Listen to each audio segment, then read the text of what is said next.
नमो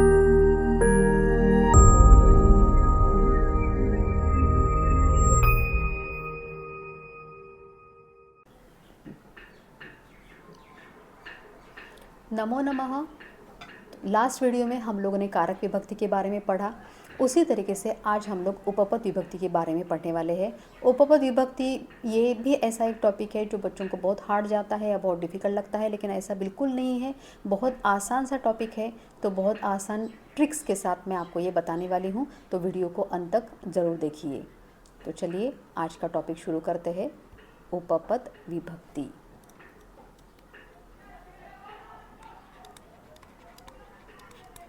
उपपद विभक्ति में हम लोग अव्ययों का और धातुओं का उपयोग करते हैं जिनको किसी खास विभक्ति की एक्सपेक्टेशन रहती है। वो किसी विभक्ति के साथ कोई भी अव्यय या कोई भी धातु हम लोग नहीं लगा सकते हैं, तो इसीलिए उसको हम लोग कहते हैं उपपद विभक्ति। इसमें हम लोग अव्यय और धातुओं का यूज़ करते हैं। अव्यय ने इनडिक्लाइनेबल्स, जिसको किसी खास विभक्ति की अपेक्षा होती है, किसी खास विभक्ति की एक्सपेक्टेशन होती है। आसान भाषा में अगर समझाया जाए तो उस विभक्ति की उन अव्ययों के साथ दोस्ती होती है और वो उसी के साथ जाते हैं। तो चलिए हम लोग शुरू करते हैं सबसे पहले द्वितीय विभक्ति के साथ। तो द्वितीय विभक्ति की दोस्ती किन धातुओं के साथ या किन अव्ययों के साथ होती है, सबसे पहले वो देख लेते हैं। तो अभितः, परितः, उभयतः, सर्वतः, प्रति, विना, गमगच्छ, ये धातु है गमगच्छ। इन सब की दोस्ती होती है द्वितीय विभक्ति के साथ। जैसे अभितः परितः मतलब चारों ओर, उभयतः मतलब दोनों ओर, सर्वतः मतलब सब ओर, प्रति मतलब की ओर, विना मतलब विदाउट, और गमगच्छ यानी जाना, तो जिस जगह जाना उस जगह के हमेशा हम लोग द्वितीय विभक्ति करते हैं। तो इसका एक दो एग्जाम्पल हम लोग देख लेते हैं तुरंत। जैसे बालकाः डैश प्रति गच्छन्ति, बालक की ओर जाते हैं, ब्रैकेट में लिखा है विद्यालय। तो आपको याद रखना है कि प्रति जहाँ पे आपको दिख गया वहाँ पे आपको समझ में आना चाहिए कि प्रति की दोस्ती है द्वितीय विभक्ति के साथ, इसलिए वहाँ पे द्वितीय ही आएगी, वहाँ पे दूसरी कोई विभक्ति नहीं आ सकती है। तो इसलिए वहाँ पे आंसर होगा विद्यालयम प्रति, बालकाः विद्यालयम प्रति गच्छन्ति, विद्यालय की ओर जाते हैं। डैश अभितः या परितः वृक्षाः सन्ति, यानी चारों ओर पेड़ है। किसके चारों ओर पेड़ है, ब्रैकेट में लिखा है ग्राम, यानी गांव के चारों ओर पेड़ है। अगर हम लोग इसका ट्रांसलेशन करने के लिए जाएंगे तो गांव के चारों ओर, तो वहाँ पे देखा जाए तो षष्ठी विभक्ति आनी चाहिए थी, लेकिन अभितः परितः अभितः परितः ये अव्यय आए हुए हैं, इसलिए हम लोग वहाँ पे लगाएंगे द्वितीय विभक्ति। तो ग्रामम अभितः या परितः वृक्षाः सन्ति, यानी गांव के दोनों ओर या चारों ओर पेड़ है, गांव के चारों ओर पेड़ है। तो इस तरीके से आपको ये जो अव्यय है इनकी दोस्ती द्वितीय विभक्ति के साथ है, वो आपको याद रखने हैं। तो अभितः, परितः, उभयतः, सर्वतः, प्रति, विना और गमगच्छ, इन सब की दोस्ती होती है द्वितीय विभक्ति के साथ। तो ये सारे अव्यय और धातु जो है गमगच्छ, ये द्वितीय विभक्ति के साथ ही जाते हैं।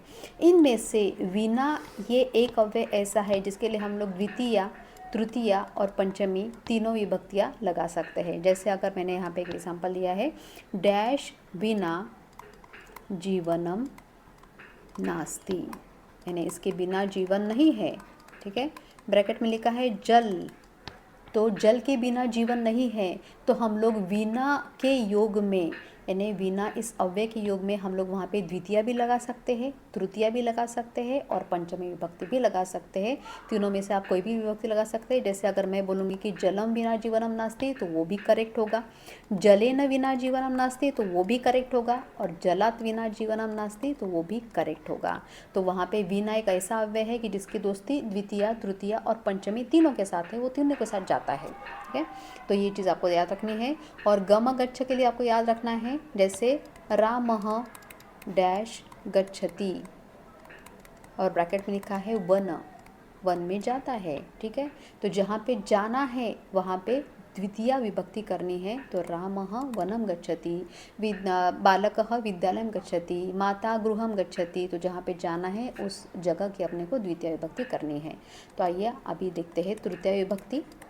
तृतीय विभक्ति में सह, साकं, समम, सार्धम, अलम, हीन और विना, ये सारे अव्यय आते हैं जिसके लिए हम लोग तृतीय विभक्ति लगाते हैं। तो जहाँ पे आपको जिस सेंटेंस में आपको ये सारे वर्ड्स दिख जाएंगे वहाँ पे आपको समझ में आना चाहिए कि ये तृतीया विभक्ति है, और तृतीया विभक्ति के लिए हम लोग ये उपपद विभक्ति, तो तृतीया की दोस्ती इन सारे अवयवों के साथ है, इसलिए वहाँ पे हम लोग को तृतीया विभक्ति ही लगानी है। जैसे माता डैश सह या साकम, वहाँ पे कुछ भी आ सकता है। देवालयम गच्छति, देवालय जाती है, किसके साथ जाती है? तो जिसके साथ जाना है उसके हम लोगों को तृतीय विभक्ति करनी है। तो यहाँ पे ब्रैकेट में लिखा है पुत्र, तो माता पुत्रेण सह देवालयम गच्छति, यानी पुत्र के साथ देवालय जाती है।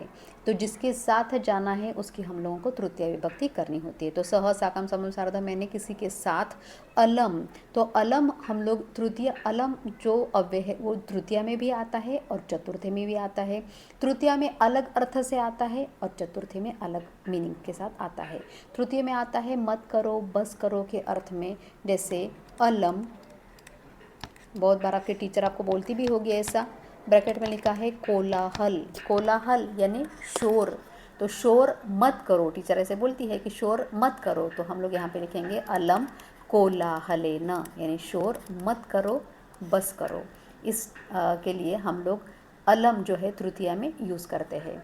उसके बाद है हीन, तो यहाँ पे हम लोग बोलेंगे सह डैश हीनः अस्ति,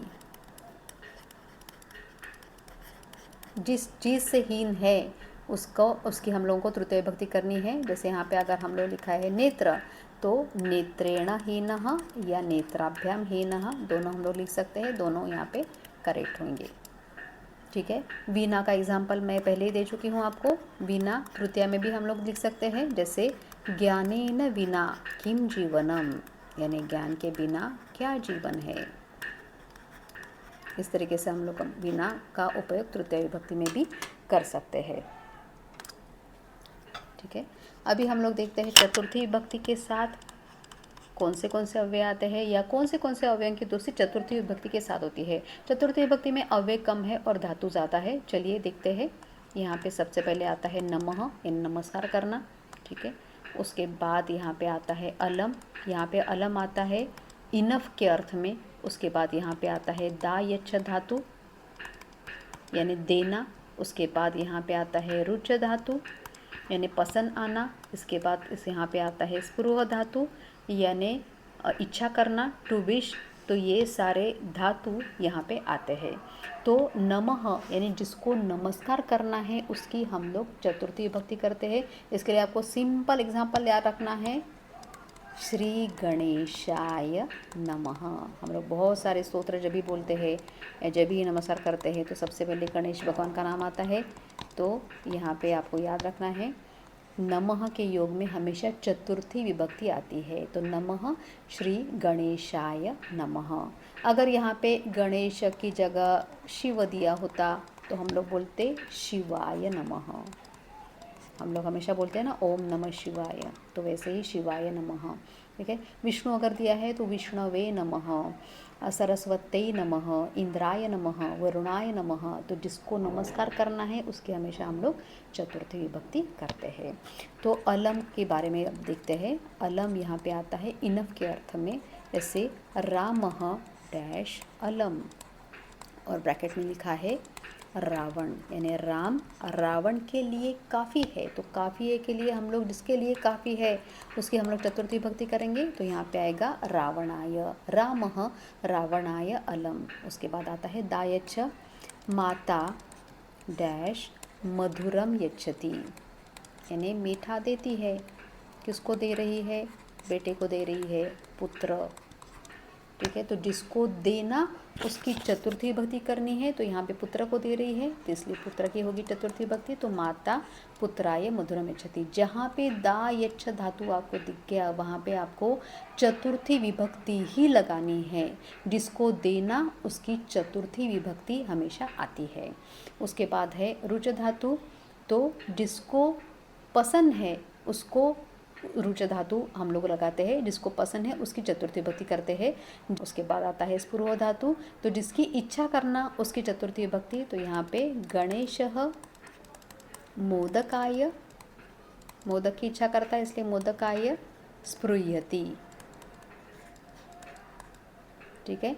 तो इस तरीके से हम लोगों ने देखा कि चतुर्थी विभक्ति में कौन से अव्यय और कौन से धातु आते हैं, इसके बारे में हम लोगों ने पढ़ा। पंचमी विभक्ति के बारे में, पंचमी विभक्ति में आता है सबसे पहले बहिः यानी बाहर। भी धातु आता है यानी डरना, जिससे डरना उसकी पंचमी विभक्ति हम लोग करते हैं। उसके बाद है रक्ष धातु, जिससे रक्षा करना उसकी पंचमी विभक्ति हम लोग करते हैं। और उसके बाद आता है यहाँ पे रुते यानी विदाउट और वीना, ये भी पंचमी विभक्ति में आता है। इसका मतलब ये होता है विदाउट। इसका एक एग्जाम्पल देख लेते हैं हम लोग अभी। डैश बहिः एका नदी वहती। ब्रैकेट में लिखा है ग्राम। बहिः मतलब बाहर, तो जिसके बाहर उसकी पंचमी विभक्ति अपने को करनी है। यहाँ पे ब्रैकेट में लिखा है ग्राम, तो यहाँ पे आएगा ग्रामात् बहिः एका नदी वहती। ठीक है। भी धातु सह डैश बिभेति, वह डरता है। किससे डरता है? सर्प, सांप से डरता है। तो जिससे डरना उसकी पंचमी विभक्ति हम लोग करेंगे। तो सह सर्पात् बिभेति, सांप से डरता है। तो जिससे डरना उसकी पंचमी विभक्ति हम लोग करेंगे। ठीक है। रक्ष, जिससे रक्षण करना उसकी हम लोग पंचमी विभक्ति करेंगे। जैसे ईश्वरः भक्तान् डैश रक्षति। ब्रैकेट में लिखा है संकट, यानी ईश्वर भक्तों की संकट से रक्षा करते हैं। तो यहाँ पे जिससे रक्षा करना उसकी पंचमी विभक्ति संकटात् रक्षति। और रुते या विना छात्रः न पठति। ब्रैकेट में लिखा है पुस्तक, यानी पुस्तक के बिना छात्र नहीं पढ़ता है। तो पुस्तकात् रुते या पुस्तकात् विना दोनों करेक्ट है। पुस्तकात् रुते छात्रः न पठति, यानी पुस्तक के बिना छात्र नहीं पढ़ता है। अभी लास्ट में हम लोग देखते हैं षष्ठी विभक्ति के बारे में। तो षष्ठी में सारे डायरेक्शंस आते हैं। पुरतः, पृष्ठतः, उपरि, अधः, कृते, समीपे, दूरे या दूरम, ये सारे आते हैं। इन सब की दोस्ती होती है षष्ठी विभक्ति के साथ। तो ये सारे जो अव्यय है वो षष्ठी विभक्ति के साथ जुड़े रहते हैं हमेशा। जैसे डैश पुरतः छात्राः सन्ति। ब्रैकेट में लिखा है विद्यालय।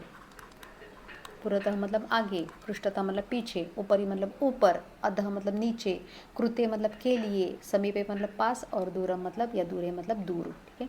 डैश पुरतः छात्राः सन्ति, किसके आगे छात्र है? तो विद्यालयस्य पुरतः छात्राः सन्ति। पृष्ठतः, तो पृष्ठतः के लिए लिखेंगे हमें विद्यालयस्य पृष्ठतः क्रीडाक्षेत्रम् अस्ति। डैश ऊपरी खगाः सन्ति, पक्षी है। किसके ऊपर पक्षी है? तो पेड़ के ऊपर पक्षी है। तो हम लोग लिखेंगे यहाँ पे ब्रैकेट में लिखा है वृक्ष, तो वृक्षस्य उपरि खगाः सन्ति, यानी वृक्ष के ऊपर पक्षी है। वृक्षस्य अधः बालकः क्रीडति, वृक्ष के नीचे बच्चे खेल रहे हैं। ठीक है। पठनस्य कृते छात्राः विद्यालयं गच्छन्ति, यानी पढ़ने के लिए छात्र विद्यालय जाते हैं। ग्रामस्य समीपम एकं मंदिरम अस्ति, यानी गांव के पास एक मंदिर है। ठीक है। मम पाठशाला गृह से दूर अस्ति, यानी मेरी पाठशाला जो है वो घर के दूर है। तो इस तरीके से हम लोग ये सारे जो अव्यय है वो षष्ठी विभक्ति में आते हैं, वो अपने को ध्यान में रखना है। उसके बाद अभी देखते हैं सप्तमी विभक्ति। सप्तमी विभक्ति में निपुणः, निपुणः, कुशलः, प्रवीणः, मग्नः, रतः, स्नेह धातु और विश्वस धातु, ये उपसर्ग है, श्वस धातु है। इन सब के लिए हम लोग लगाते हैं हमेशा सप्तमी विभक्ति। जैसे रामः डैश निपुणः अस्ति, यानी होशियार है या एक्सपर्ट है। किस चीज़ में एक्सपर्ट है, तो जिस चीज़ में एक्सपर्ट है उसकी अपने को करनी है सप्तमी विभक्ति। तो रामः पठने निपुणः अस्ति, यानी पढ़ने में होशियार है या पढ़ने में एक्सपर्ट है। ठीक है। माता डैश स्नेहयति, प्यार करती है। किसको करती है प्यार, पुत्र को, पुत्री को। तो पुत्र, तो यहाँ पे आएगा पुत्रे, माता पुत्रे स्नेहयति। और उसके बाद भक्ताः डैश विश्वसन्ति, विश्वास करते हैं। किसके ऊपर विश्वास करते हैं, भक्त सारे ईश्वर के ऊपर विश्वास करते हैं। तो जिसके ऊपर विश्वास करते हैं उसकी सप्तमी विभक्ति अपने को करनी है। तो यहाँ पे आएगा ईश्वरे, भक्ताः ईश्वरे विश्वसन्ति, यानी भक्त ईश्वर पर विश्वास करते हैं। तो इस तरीके से उपपद विभक्ति जो है, जिसमें हम लोगों ने देखा कि कौन से अव्यय के साथ कौन सी विभक्ति आती है, कौन से अव्ययों को किस खास विभक्ति पी की अपेक्षा होती है या उनकी किसी खास विभक्ति से दोस्ती होती है, ये आज के वीडियो में हम लोगों ने जाना। तो अभी हम लोग इसके लिए एक वर्कशीट हम लोग अभी सॉल्व करने वाले हैं। संस्कृत सीखो, मार्क्स बढ़ाओ। संस्कृत सिर्फ एक सब्जेक्ट ही नहीं, एक स्कोर बूस्टर है। तो join Vakratunda Sanskrit classes and make it your strength. इसमें आपको मिलने वाले हैं स्मॉलर बैच साइज, इसमें आपको मिलने वाले हैं सारे ग्रामर के topics with tips and tricks, जो मैं बहुत आसान तरीके से आपको पढ़ाऊंगी। उसके बाद पर्सनल अटेंशन, ताकि आपके सारे डाउट्स क्लियर हो सके, यानी बेस्ट रिजल्ट की गारंटी आपको मिल सके रेगुलर टेस्ट की वजह से। For more details check the description and for enrolment fill up the Google form. तो चलिए हम लोग अभी वर्कशीट सॉल्व करते हैं ताकि आपको बहुत अच्छे से और समझ में आ जाए। छात्राः डैश प्रतिधावन्ति, यानी दौड़ते हैं। किसकी ओर दौड़ रहे हैं, विद्यालय की ओर दौड़ रहे हैं। तो यहाँ पे प्रति आ गया है और प्रति के लिए हमेशा हम लोग द्वितीय विभक्ति लगाते हैं। तो यहाँ पे आंसर आएगा विद्यालयम प्रति, यानी छात्राः विद्यालयम प्रति धावन्ति। डैश अभितः शिष्याः तिष्ठन्ति, शिष्य रुके हैं या ठहरे हैं किसके आसपास, तो आचार्य के आसपास। तो अभितः, अभितः मतलब दोनों ओर, चारों ओर। अभितः परितः मतलब चारों ओर। तो अभितः की दोस्ती होती है हमेशा द्वितीय विभक्ति के साथ, तो इसलिए यहाँ पे आएगा आचार्यम, आचार्यम अभितः शिष्याः तिष्ठन्ति। परितः पुष्पाणि सन्ति, चारों ओर फूल है। किसके चारों फूल है, उद्यान के चारों ओर फूल है। परितः ये आता है द्वितीय विभक्ति में, इसकी दोस्ती होती है द्वितीय विभक्ति के साथ, इसलिए उसका आंसर आएगा उद्यानम परितः। नृत्यम रोचते, नृत्य अच्छा लगता है। किसको अच्छा लगता है, नर्तक को अच्छा लगता है। तो जिसको अच्छा लगता है उसकी चतुर्थी विभक्ति करेंगे नर्तकाय नृत्यम रोचते। माता वस्त्राणि यच्छति, वस्त्र देती है। किसको दे रही है, पुत्र को दे रही है। जहाँ पे दा यच्छ धातु आ गया वहाँ पे आपको याद रखना है, जिसको कोई भी चीज़ देना है उसकी चतुर्थी विभक्ति करनी है। तो इसलिए पुत्र की हम लोग चतुर्थी विभक्ति करेंगे यहाँ पे पुत्राय। फिर रामः पुस्तकम यच्छति, राम पुस्तक देता है। किसको पुस्तक दे रहा है, तो रोहन को पुस्तक दे रहा है। तो जिसको देना उसकी चतुर्थी विभक्ति, तो रोहनाय। अधः पथिकः तिष्ठति, यानी नीचे एक ट्रैवलर, पथिक यात्री बैठा हुआ है या रुका हुआ है। तो किसके नीचे, वृक्ष के नीचे। अधः आता है षष्ठी विभक्ति में, सारे डायरेक्शन जो होते हैं वो आते हैं षष्ठी विभक्ति में, ऊपर नीचे आगे पीछे दाएं बाएं पास दूर, ये सारे के सारे डायरेक्शंस आते हैं षष्ठी विभक्ति में, वो आपको याद रखना है। तो यहाँ पे आंसर आएगा वृक्षस्य अधः पथिकः तिष्ठति। मोदकः रोचते, जिसको पसंद है उसकी चतुर्थी विभक्ति, यहाँ पे गणेश को मोदक पसंद है इसलिए यहाँ पे आएगा गणेशाय। गणेशाय मोदकः रोचते। फिर रमेशः निपुणः अस्ति, रमेश निपुण है, किसमें निपुण है, किसमें एक्सपर्ट है, तो पढ़ने में, तो यहाँ पे आएगा पठने, क्योंकि निपुणः ये अव्यय जो है इसकी दोस्ती है सप्तमी विभक्ति के साथ, इसलिए यहाँ पे आएगा पठने। ऋते छात्राः न पठन्ति, इसके बिना छात्र नहीं पढ़ते हैं, किसके बिना, पुस्तक के बिना। तो ऋते ये अव्यय है, इसकी दोस्ती होती है पंचमी विभक्ति के साथ, तो यहाँ पे आएगा पुस्तकात् ऋते, तो इसका आंसर क्या रहेगा, पुस्तकात्। पुस्तकात् ऋते छात्राः न पठन्ति, पुस्तक के बिना छात्र नहीं पढ़ते हैं। फिर डैश नमः, नमः आता है चतुर्थी में, तो नमः एक अव्यय है और जो चतुर्थी विभक्ति में आता है, तो जिसको नमस्कार करना उसकी चतुर्थी विभक्ति हम लोग करेंगे, तो यहाँ पे ब्रैकेट में लिखा है विष्णु, तो विष्णु शब्द की हम लोग चतुर्थी विभक्ति करेंगे, तो ये होती है विष्णवे, तो विष्णवे नमः। फिर वापस आ गया है नमः और ब्रैकेट में लिखा है सरस्वती, तो सरस्वती को नमस्कार, तो सरस्वती शब्द इकारांत है, इसलिए उसकी हम लोग चतुर्थी विभक्ति करेंगे, तो वो हो जाएगी सरस्वत्यै नमः। बही ही माँ गच्छ, यानी बाहर मत जाओ, किसके बाहर मत जाओ, विद्यालय के बाहर मत जाओ, तो बही ही ये अव्यय जो है ये पंचमी विभक्ति में आता है, इसकी दोस्ती पंचमी विभक्ति के साथ है, तो इसलिए हम लोग विद्यालय की पंचमी विधि करेंगे विद्यालयात्, विद्यालयात् बही ही माँ गच्छ। पुरतः भक्ताः सन्ति, यानी पुरतः मतलब आगे भक्त है, किसके आगे भक्त है, तो देवालय के आगे भक्त है, तो पुरतः आता है षष्ठी विभक्ति में, जिसकी दोस्ती षष्ठी विभक्ति के साथ है, तो यहाँ पे आएगा देवालयस्य पुरतः भक्ताः सन्ति, यानी देवालय के आगे भक्त है।